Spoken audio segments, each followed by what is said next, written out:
And every day his name is the same. Yes, sir. Yes, sir. Thank you. Yes. Glory. I don't know about you this morning, but it's Thank you, Lord. a struggle just to get here myself this morning. Jesus. But it was because of Jesus that I overcame that struggle. Yes, yes, And yes. if there's nothing that you haven't done this morning, you should thank God Jesus. for being here, for getting you Yes, through the sir. doors, Yes, for sir. getting you over the church. Yes, sir. Yes. Yes. Because I know I'm not the only one who had a struggle this morning myself. My Lord, my Lord, my Lord. Jesus. Thank you, Lord. Thank you. To the Williams estate, thank you for that song this morning. I have not heard that song in a long time, but it was a reminder this morning.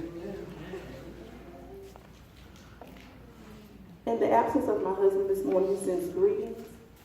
He is at his home church, celebrating homecoming with the family this morning. Amen. Let us pray. Lord, I come before you once again. And in coming before you with a message on giving, I ask that you remove me and let the words that are being spoken this morning be heard and meditated on this week, as well as share with others. In your name I pray. Amen. Amen. To the missionary department, thank y'all for asking me to be the Mission Sunday speaker. I find it a privilege and an honor to be here to do this morning. There was a lot of topics and things that I mulled over in my mind because I realized how much of a giver I am. And it didn't dawn on me how much of a giver that I am. But I won't stand before you long. As you know, I will keep it brief. And I will speak to you on the necessity of giving. Amen. All of the scripture has already been read for your hearing. I will read the scripture from Acts, the 20th chapter, verses 32 through 35. Now commit you to God and to the word of his grace, which can build you up and give you an inheritance among those who are sanctified. Have not coveted anyone's silver or gold or clothing. You yourselves know that these hands of mine have supplied my own needs and the needs of my companions. In everything I did, I showed you that by this kind of hard work, we must help the weak. Remembering the words of the Lord Jesus himself, it is more blessed to give than to receive. Amen. Amen. In recent weeks, we've seen help and giving on all levels, from Hurricanes Harvey, Irma, and Maria. We even have people in North Carolina who are still recovering from Hurricane Matthew. Also in giving, and through my job, I'm an ambassador for my department, where each year we have an employee giving campaign when we give to those in the Triangle, in North Carolina, and in the United States. Fundraisers for walks for autism, breast cancer, multiple sclerosis, and many others. But have we ever stopped to even take a moment ourselves to wonder what it would be like to be on the receiving end? Needing Red Cross or charitable organizations to help us get over the hump or help us get to where we need to be. A lot of people don't understand that there's assistance for the elderly, to give them lights, to give them food, to give them warmth. A lot of people don't understand there's assistance for youth and for children, just to educate them, to allow them to be able to go to the next grade. There is a necessity in giving. Have you ever thought about the one who has lost everything?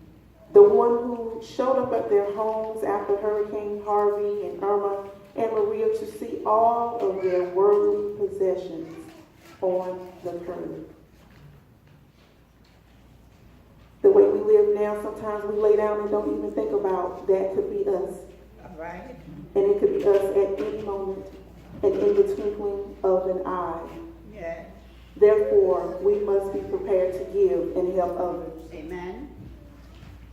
As Christians, we should learn to give freely, like the Apostle Paul. We have to understand that there must be a love for people, and we must give freely to them. We must also understand that by following Christ, we also must be givers.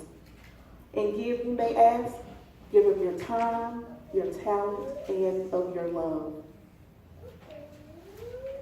The Apostle Paul is using this principle to show us that sometimes we have to deny ourselves in order to be of service to others. We must not be selfish. We must not be spiteful. And we must understand the need for the situation. It's the necessity of giving. In this passage, Paul has gathered some men to travel with him to Jerusalem, to a church of believers. And Paul was so anxious to give these gifts for the day of celebration and thanksgiving because of all of God's provisions. By personally delivering these gifts to Jerusalem, it was a way for the Apostle Paul to teach the lesson on giving and for them to report back to their church on what they had done, just as missionaries do to this day. Missionary work is not easy. Missionaries provide the work of the church for all who are in need. And some people are afraid to come before and ask. But if you need it and the church is there, that's what the church is for. From programs that the missionaries have, such as Walk a Mile, Second Mile, to the Penny Brigade, even to the food pantry in the church, the missionaries are here to help you. In this Mission Sunday, in this address, I have 3 secrets to tell you. The first one, we're all missionaries, but don't tell nobody. Doesn't matter how old or young you are, we're all missionaries. And the second secret I have this morning to share is a missionary's work is never done. Amen.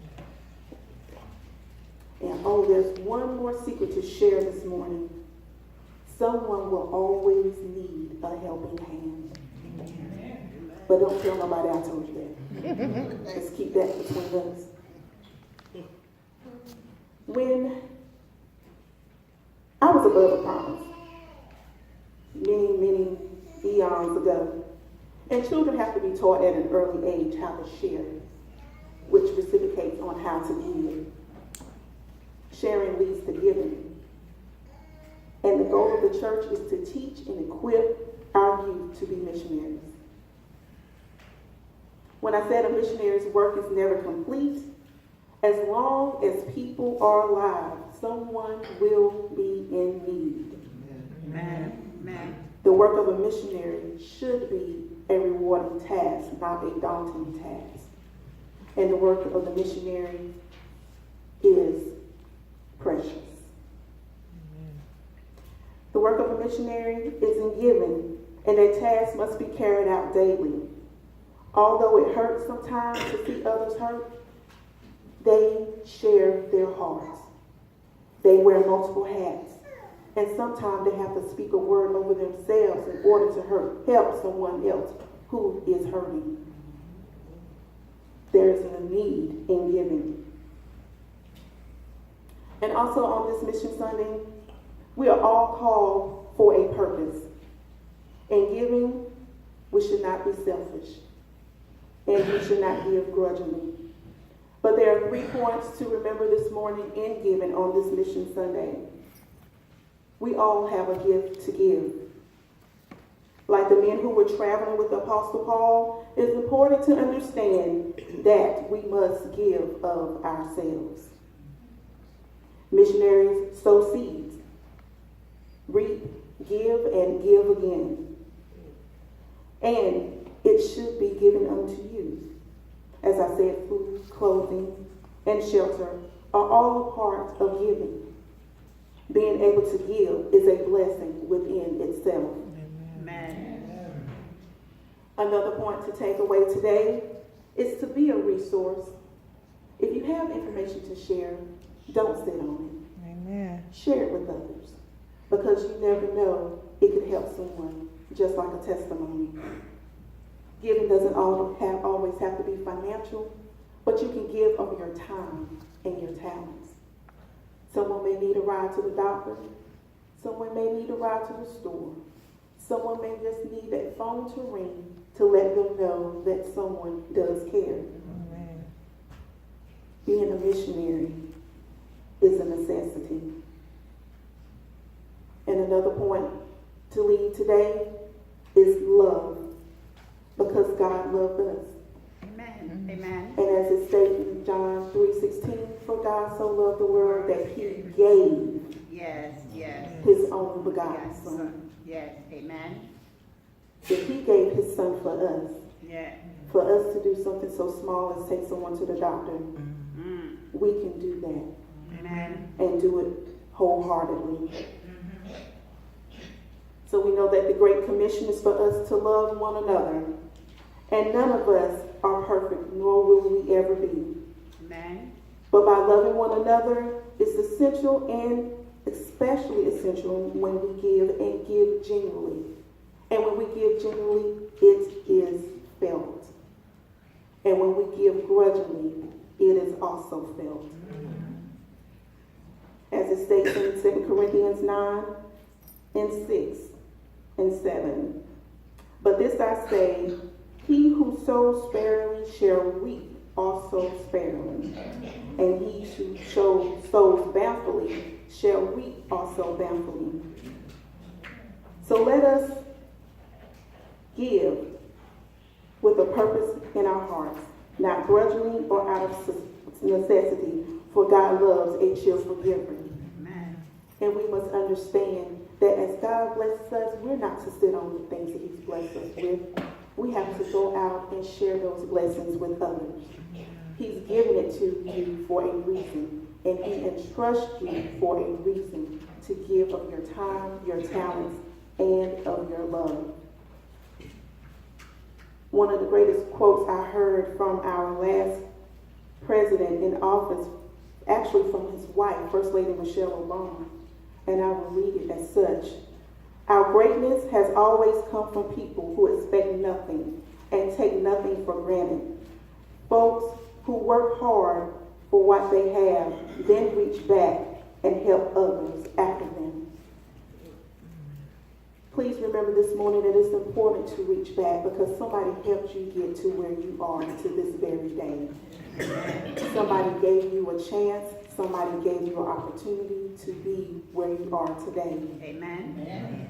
The children were given a chance this morning to preside over service. And just like someone gave them the opportunity when we were young, someone gave us the opportunity too. So it's a necessity to give, because they learn from us and they watch us. So in all that we do and give, be mindful of your actions. Our God is a giving God, and we should be as well. Our mandate is to help the weak, to help one another. And whatever we give, we should give in love. It is more blessed to give than to receive. And we must remember that it's not all about us. And in all that we do, ask. If somebody needs help and you see them, ask them. If somebody needs arrive, ask Him. Sometimes you don't even have to ask, just do it. And let them know that you care. Let them know that you're here for them. And let them know whatever the task, you stand in the gap with them. Intercede for people. Intercede for one another. Giving a prayer or a word of encouragement is free. It does not cost a thing. There is a necessity in giving. In my hour right here in this church, there are people who are in need every single week. And we must read and see what it is that's going on. And don't be afraid. Because it's not coming directly out of your pocket. It's coming from the church. And just give a hug sometimes. Giving a hug also encourages people. And it's free as well. So there is a necessity in giving. Amen? Amen. Amen. Let us stand to our feet.